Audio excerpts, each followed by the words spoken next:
शव यात्रा।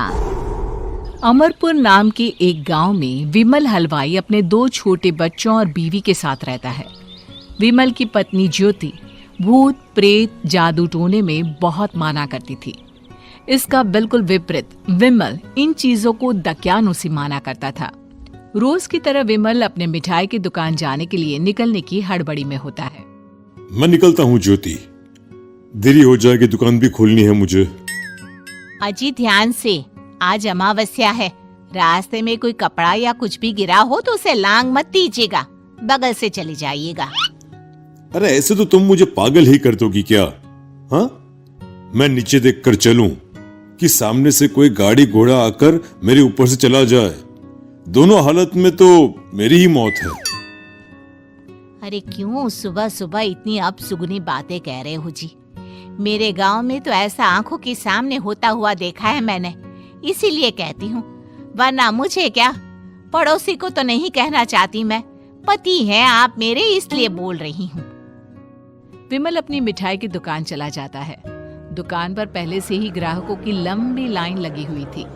ये लो, वहाँ ज्योति अमावस्या को लेकर परेशान है और आज तो हमेशा से ज्यादा ही लंबी लाइन लगी पड़ी है। अच्छी खासी बिक्री होगी आज। विमल दुकान खोलता है। एक के बाद एक ग्राहक उसकी दुकान पर मिठाई ले रहे होते हैं। तभी गांव की एक बूढ़ी औरत विमल से कहती है, जिस तेजी से बिक्री हो रही है, कहीं किसी की नजर ना लग जाए, नींबू मिर्ची टांग ले। अरे क्या चाची तुम भी, ये सब नजर बजर कुछ नहीं होता है। कैसे लोग हैं मेरे आसपास। अपनी दुकान से शाम को विमल हंसते कूदते वापस घर आता है। हाँ, आज तो अच्छी खासी बिक्री हुई है।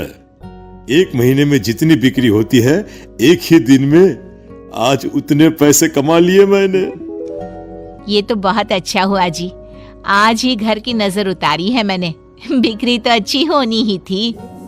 अच्छा, तुम खाना लगा दो, सारा माल बिक चुका है। मुझे शहर जाना होगा, कुछ चीजों की जरूरत पड़ेगी।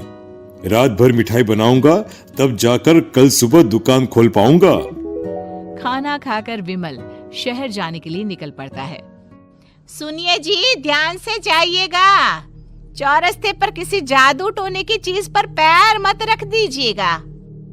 हे भगवान, हद हो गई ज्योति, ये तो मैं जा रहा हूं। विमल गुस्से से शहर जाने निकल पड़ता है।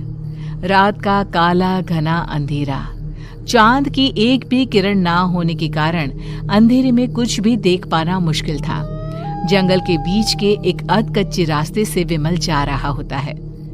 चारों तरफ गुफ अंधेरा और सन्नाटा सुनाई दे रहा था, और सुनाई दे रही थी विमल के पैर के नीचे आ रहे सूखे पत्तों की आवाजें।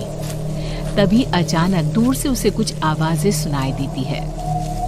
अरे, ये इतनी रात को जंगल के रास्ते कौन जा रहा है? शायद कोई टोली होगी।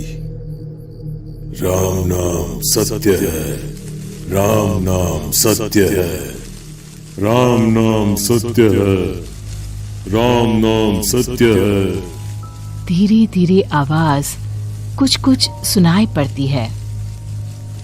आवाज धीरे धीरे और नजदीक आती सी लगती है।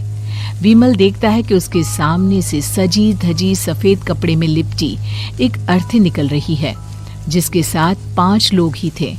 4 आदमियों ने उसे कंधा दिया हुआ था। एक मटका लिए आगे आगे बढ़ रहा था। विमल के बिल्कुल सामने आकर अर्थी रुक जाती है। उसमें से एक आदमी विमल से कहता है, अरे भाई, जरा अर्थी को कंधा लगाना, मैं बहुत थक गया हूँ, बड़ी मेहरबानी होगी। हाँ भाई, कंधा तो मैं लगा दूं, पर रात को 12 बजे ये शव यात्रा, इस समय कौन अर्थी ले जाता है? तभी विमल को ऐसा लगता है कि शव में से आवाज आई। ये आवाज। मजबूरी है भाई, आप कंधा दीजिए, मैं रास्ते में सब बताता हूँ आपको। विमल अर्थी को कंधा दिए चल रहा होता है कि उसे ऐसा लगता है कि हाथ में मटका लिए जो आदमी शव के आगे चल रहा है उसके पैर उल्टे हैं। क्या हुआ भाई, हकला क्यों रहे हो? वो आपके साथी के पैर उल्टे। विमल अपनी बात पूरी भी नहीं कर पाता कि वो देखता है कि उस आदमी के पैर तो सीधे ही हैं। अरे नहीं, कुछ नहीं, मुझे शायद वहम हुआ होगा। धीरे धीरे सब आगे बढ़ रहे होते हैं। तब विमल को अचानक लगता है मटके में से एक हाथ बाहर आ रहा है। विमल घबरा जाता है।